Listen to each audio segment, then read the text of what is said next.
ఇవాళ కేరళీయులకు ప్రత్యేకమైన రోజు. వారికి అతిపెద్ద పండుగైన ఓనం ఈ రోజే. దీంతో కేరళ వ్యాప్తంగా సంబరాలే సంబరాలు. ఇళ్లను అందంగా దీపాలతో అలంకరించుకొని అందమైన బట్టలు కట్టుకొని మెరిసిపోతూ ఉంటారు కేరళీయులు.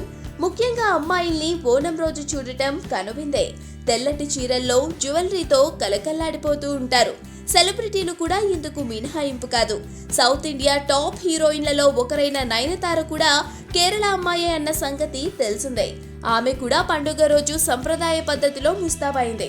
బంగారు జరీ అంచున్న తెల్లటి చీరలో ముస్తాబై ఫోటోలు దిగింది. విశేషం ఏంటంటే పండుగ నాడు ఆమె వెంట కొత్త ప్రియుడు విఘ్నేష్ శివన్ కూడా ఉన్నాడు. విఘ్నేషన్ను తన ఇంటికి తీసుకువెళ్లి పండుగ సంబరాలు చేసుకుంది నయన్. ఇన్నాళ్ళు గుట్టుగా సాగిన వ్యవహారం ఇప్పుడు బాగా ఓపెన్ అయిపోయింది. ఇద్దరూ కలిసి చెట్టాపట్టాలేసుకొని తిరిగేస్తున్నారు.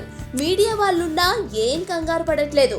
నానం రౌడీదాన్ సినిమా షూటింగ్ సందర్భంగా ప్రేమలో పడ్డ వీళ్ళిద్దరూ ఏడాదిగా సీరియస్ రిలేషన్షిప్ లో ఉన్నట్లు చెబుతున్నారు. త్వరలోనే వీరి పెళ్లి కూడా జరగొచ్చని వార్తలొస్తున్నాయి. కాకపోతే నయనతార ప్రస్తుతం ఫుల్ డిమాండ్ లో ఉంది.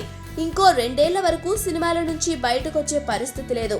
అంతవరకు కూడా విఘ్నేష్ తో రిలేషన్షిప్ కొనసాగితే అతన్నే పెళ్లాడొచ్చేమో.